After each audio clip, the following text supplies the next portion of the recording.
After the collapse of Umbrella in 2003, many believed the nightmare had ended.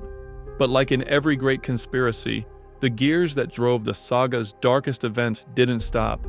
They simply changed hands. From the shadows emerged an organization as dangerous as Umbrella, called the Family, a secret fraternity with global influence founded by the powerful Simmons lineage. Their goal wasn't to cause chaos, but domination through order, an order they would control. Derek C. Simmons, the current leader of the organization, wasn't the archetypical villain of the saga. He was a man with a plan to unify the world under a single vision using fear as a catalyst. For that, he needed a tool capable of subjugating governments, destroying cities, and re-emerging as a savior at the right moment. For that, he needed something new, something that could evolve. Thus, the C virus was born, an unprecedented fusion experiment. Simmons entrusted this mission to Dr. Carla Radamés, a genetic prodigy who earned her doctorate at the age of 15. Radamés, brilliant but ambitious, worked in secret for years, combining the progenitor virus, the T virus, and T Veronica. The result was a strain capable of inducing program mutations, controllable or entirely chaotic, depending on the dosage, strain, method of transmission, and the host genetics. But this project hid an even darker purpose. Simmons, obsessed with the spy Ada Wong, ordered Carla to develop a strain of the virus that could perfectly recreate her figure. After more than 12,000 failed experiments, Carla managed to stabilize a version of the virus that enabled complete physical transformation and enhanced abilities. However, Simmons betrayed her and injected her with her own strain of the virus, believing her genetic compatibility would transform her into his ideal version of Ada. The result was a physical replica, but with Carla's mind intact. Humiliated, robbed of her identity, and turned into a puppet, Carla not only swore revenge, but decided to take the C virus far beyond Simmons's plans. Because if he wanted control, she would bring absolute chaos to the world. Thus began the real expansion of the C virus. First in controlled tests such as the incident at Marhawa school in Singapore, and later through massive attacks like the disaster in Tall Oaks, where several Lepotitsas turned hundreds into zombies in minutes. From that point on, the C virus was no longer an experiment. It was a global threat with multiple strains, multiple applications, and a biological adaptability that surpassed any other known virus up to that point. This was because the C virus was designed to be the ultimate bioweapon, as it didn't rely on a single method of infection. Unlike the T virus, which spread mainly through bites and fluids, the C virus could adapt to different transmission methods. It could be injected directly, transforming subjects rapidly, or dispersed as an aerosol capable of infecting entire cities within minutes. This versatility made it a tool for both military control and mass destruction. And that was exactly what Derek was looking for. For this reason, direct injection was the preferred method in controlled settings. Soldiers and mercenaries infected in this way became JAOS, one of the most characteristic creations of the virus. Unlike classic zombies, JAOS retained much of their consciousness. They were capable of speaking, communicating with each other, and using firearms or combat tactics. The name Jabo, which in Serbian means demon, reflects both their grotesque appearance and the ferocity they demonstrated in battle. The most interesting trait of the Jabo was their ability to mutate in response to damage. For example, when they lost an arm, a leg, or even part of their face, the virus immediately responded by generating excess mutated tissue. This regenerated the limb, but now as a monstrous appendage with sharp claws, insect-like limbs, bony tentacles, or improvised organic weapons. This type of adaptability made them highly unpredictable and dangerous. The other form of transmission was more efficient: airborne dispersal. The virus could be stored in capsules, bombs, or even in the bodies of creatures specially designed to release gas containing the virus. The most iconic of these was the Lepotitsa, or Lepotitsa, a female and quite grotesque bioorganic weapon whose torso contained sacs filled with blue viral gas.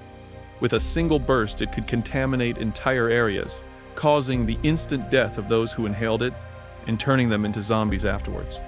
These zombies were different from those in Raccoon City, as they retained a less deteriorated appearance, but with discolored skin, exposed veins, and rabid behavior. Though slow and clumsy, the sheer number of infected created within seconds made each attack with Lepotitsas a true apocalypse. As I mentioned before, the disaster in Talox was the clearest proof. Hundreds of citizens became walking corpses when several Lepotitsas were strategically placed throughout the city, starting at Ivy University, where the president was scheduled to speak. But before Talox, there had already been secret outbreaks. The Marhawa school incident was the first to prove that the virus was not only viable, but practically unstoppable without a vaccine. There, under the manipulation of Carla Radamés, a desperate student injected the virus into her dead friend, hoping to bring her back to life. Instead, she gave rise to the first known Lepotitsa, which ended up unleashing chaos throughout the complex. The outbreak was contained with great difficulty by the BSAA, but not without leaving behind the trail of death, and it demonstrated that the C virus was ready.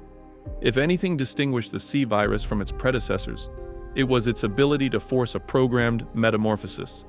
Though infection didn't always produce immediate results, in many cases the host would enter a febrile and convulsive state until the body itself began to excrete a viscous organic substance. In a matter of seconds, this substance would solidify, enclosing the individual in a type of biological cocoon. This phenomenon was called the chrysalid stage, and it was the prelude to a transformation. Inside the cocoon, the virus would completely reorganize the host's cellular structure. The DNA was rewritten at high speed, forcing a process of violent evolution. When the cocoon broke open, what emerged rarely retained a human face. The resulting creature was usually monstrous and aggressive. One of the first examples was the Napad, a hulking mutant whose skin hardened until it took on a rocky appearance. Its muscles and bones transformed into a living armor that made it practically invulnerable to light weapons.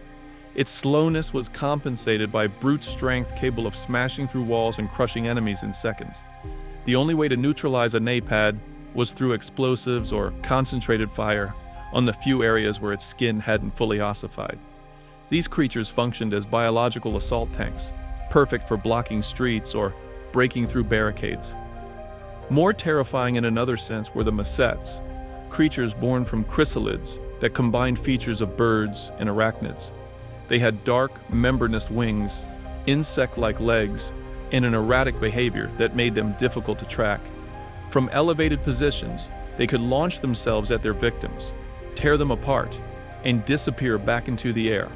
Although not as resistant as the Napad, they made up for it with their agility and their ability to operate in swarms, sowing confusion among their targets. The virus could also produce monsters of a more specialized nature. The case of the Lepotitsa is perhaps the most disturbing. Surprisingly born from a human host, this snake-like creature acquired the ability to become nearly invisible. Its skin secreted a substance that refracted light, blurring its silhouette to the point of making it imperceptible, except for slight distortions in the surroundings. The Lepotitsa generated paranoia in its prey, as soldiers never knew from where it would strike. Its weakness lay in the moment of attack, when it opened its mouth full of fangs and its camouflage broke, leaving its interior exposed. One of the most tragic and human cases involving the C virus was the transformation of Deborah Harper, younger sister of Agent Helena Harper. Used as a test subject in clandestine experiments by the family, Deborah was infected with a specific strain of the virus, not to turn her into a combat weapon, but to study her behavior under controlled mutation. The result was a creature that, in appearance, retained part of her human form, but with pale skin, pronounced veins, and a glossy texture that made her look like she was made of wet porcelain.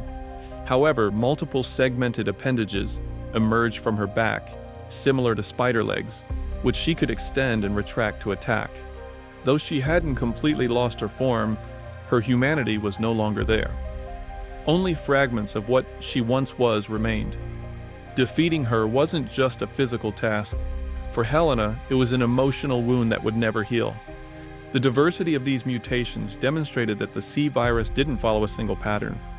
Each chrysalid represented a kind of genetic lottery, where the outcome depended on the biology of the host, the amount of virus injected, and even the environment they were in. What created a Napad in one person could produce a completely different aberration in another. Because of this, the chrysalid mechanism made the C virus far more dangerous than the T virus. It was no longer about simple zombies or degenerative mutations. It was a biological tool capable of designing adaptive weapons in real time, monsters that could be deployed in different environments and fulfill specific roles on the battlefield. However, if the Jabo and the chrysalids demonstrated the versatility of the C virus on the tactical level, the Colossal BOWs revealed its most brutal and spectacular side. These creations served as weapons of terror, deployed to crush entire armies and bring cities to their knees by mere presence. Among them stood out the Ogremon, the Berzak, the Ubisfo, and the relentless Ustanak. The Ogremon was Resident Evil 6's version of El Gigante. Standing nearly 9 meters tall and with grotesquely hypertrophied musculature, these giants were used as assault weapons in urban environments. Capable of destroying buildings with their fists and throwing vehicles like projectiles, their very appearance was enough to cause panic. Their weakness, however, was tied to a metallic harness implanted in their back, a strange mechanism that seemed to connect to vital organs. Pulling this device exposed soft tissue that could be attacked with heavy weaponry. Despite this, facing an Ogremon was almost always a suicide mission. In a completely different setting was the Berzak, an aquatic creature that Leon S. Kennedy and Helena Harper encountered beneath the Cathedral of Tall Oaks. Its body, adapted to underwater environments, appeared inspired by bull sharks, but completely mutated by the virus. It lacked conventional vision, which made it even more dangerous, as it hunted using another sensory system, probably electroreception, like certain other marine predators. Its main weapon was an extendable tongue covered in bony spikes, capable of grabbing victims from a distance and dragging them into its jaws. The Ubistvo, whose name in Serbian means murder, was a clear example of the grotesque creativity of the C virus. This bow maintained a humanoid shape, but its reddish skin, exposed musculature, and visible bones gave it a horrific appearance. Its most terrifying trait was its right arm, an organic mutation in the shape of a chainsaw made of spinning, sharpened segments. The most disturbing part was that vital organs, including the heart, appeared to be integrated into this appendage, suggesting that the Ubisvo's anatomy had been reorganized to power its weapon. It could withstand electric shocks, explosions, and constant fire, and still kept moving forward. It took the power of a helicopter's spinning blades to finally destroy it. But of all the bioorganic weapons created with the C virus, none symbolize the obsession with hunting and pursuit better than the Ustanak. Known as the spiritual successor to the Nemesis, its name means uprising or insurrection. Of human origin but extensively modified through surgery and implants, this creature was essentially a living arsenal. Its right arm had been replaced with a mechanical mount capable of adapting to multiple weapons, including a hydraulic claw, a drill, grenade launchers, and even cannons. Equipped with a tracking system, the Ustanak didn't rest and didn't hesitate. It only pursued its target until the mission was complete. Its loyalty to Carla Radamés was absolute, functioning as her shadow, her executioner, and her guardian. Unlike other BOWs, the Ustanak displayed a degree of strategic intelligence, analyzing the behavior of its prey and changing tactics on the fly. For Jake Muller and Sherry Birkin, facing it meant enduring months of relentless pursuit, from battlefields to factories and laboratories. Even after suffering amputations and direct explosions, the Ustanak kept moving, as relentless as the Nemesis itself. And in the end, not even the heat of a smelting plant or the fire of an explosion could put an end to its existence. Only when the protagonist turned to the classic trusty Magnum were they able to finally defeat it, closing the chapter on one of the toughest and most fearsome hunters ever created. These bioorganic weapons represented the most extreme side of the C virus, creatures that didn't require subtlety because they were designed to inspire fear and absolute destruction. On land, in water, or in the air, the C virus proved it could mold a human being in any direction, transforming bodies into living weapons. But if the chrysalids and the Colossal BOWs were proof of the C virus's destructive potential, the HAOS project represented its culmination. It was conceived as Carla Radamés' masterpiece, a weapon of mass destruction designed from scratch in a hidden underwater laboratory in the South China Sea. Unlike the other monsters, HAOS was not a simply mutated human. It was pure biological engineering, an organism created with a programmed purpose from its birth. The creature combined humanoid traits with cephalopod characteristics. Its body was covered in pale, viscous skin, while tentacles capable of spreading the virus emerged from its torso and abdomen. The design of HAOS was not accidental. Its function was to release the C virus in gaseous form through its body. A single appearance of this entity on the surface would have been enough to cause a global pandemic. Carla had literally created a living apocalypse, but her plan was never completed. After Radamés' fall and the chaos in the underwater lab, HAOS awakened prematurely. At that moment, BSAA agents Chris Redfield and Piers faced it in one of the saga's most desperate battles. The creature demonstrated extraordinary resilience, accelerated regeneration, and the ability to adapt even under extreme pressure. The fight against HAOS also marked the tragic fate of Piers, as during the battle the young soldier lost an arm. With no other option, he made a desperate decision to inject himself with the C virus to regenerate the limb and continue fighting. The mutation, instead of infecting him immediately, granted him a new weapon, a bioelectric arm capable of channeling and releasing electric discharges. With this power, Piers helped Chris defeat HAOS before it could reach the surface. However, he knew his fate was sealed. Aware that the virus would eventually consume him, Piers chose to stay in the collapsing base, sacrificing himself to save the world and his captain. His heroic act became one of the most memorable and painful moments in BSAA history and left Chris with a deep emotional scar. Meanwhile, on another front, Derek C. Simmons himself became the perfect example of the fate that awaited those who blindly trusted in the virus's power. After being betrayed and infected with an enhanced strain by Carla, Simmons underwent a series of grotesque mutations. First, he took on a form similar to a giant dog, then evolved into a monstrosity resembling a dinosaur, and finally ended up as a winged insect of gigantic proportions similar to a giant fly. Although he maintained his intelligence in the early stages, with each transformation he lost more and more of his humanity. In the end, nothing remained of the man who sought to control the world, only a monster devoured by his own ambition. Simmons' downfall also symbolized the collapse of the family, the organization that had pulled the strings from the shadows for centuries. Without its leader, its influence crumbled, and with it fell the plans for global control through bioterrorism. Carla, for her part, met an equally tragic fate. After being mortally wounded, she activated her own enhanced strain of the virus, transforming into an amorphous, viscous mass, losing all identity. Her obsession with Ada Wong ultimately consumed her completely. Thus, the C virus revealed its contradictory nature. It had been conceived as a tool for control, but it ended up representing the opposite: uncontrollable chaos that destroyed both its victims and its creators. Neither Simmons nor Carla, nor even the family could dominate the monster they had created. However, amid the chaos unleashed by the C virus across the world, from Edonia to Tall Oaks and Lanshan, an unexpected figure emerged: Jake Mueller, the illegitimate son of Albert Wesker. A mercenary by trade, Jake had lived without knowing the weight of his lineage until he discovered that his blood held the key to saving humanity from this new virus. Unlike everyone else, Jake could not be infected. His genetics, marked by the alterations inherited from Wesker, granted him natural immunity to the C virus.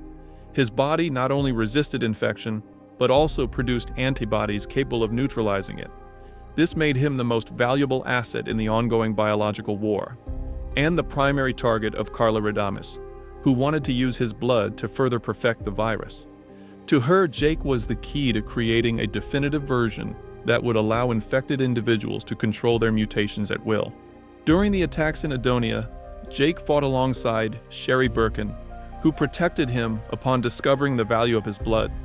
Together they faced countless hordes of Jabos and, above all, the relentless Ustanak, who hunted them for months. In the end, Jake realized he could not run from his destiny and accepted that his blood would be used for something greater than himself. It was thanks to his antibodies that international agencies were able to develop the C virus vaccine by the end of 2013. This vaccine worked preventively. Once administered prior to exposure, the body generated defenses that blocked the virus upon entry. However, it was not a miracle cure. In already infected individuals, Especially in advanced stages where chrysalid formation had begun, the vaccine was useless. Even so, it was enough to slow the catastrophe and contain the worst outbreaks. Without Jake, the world would have been doomed. However, and as mentioned before, the price was high.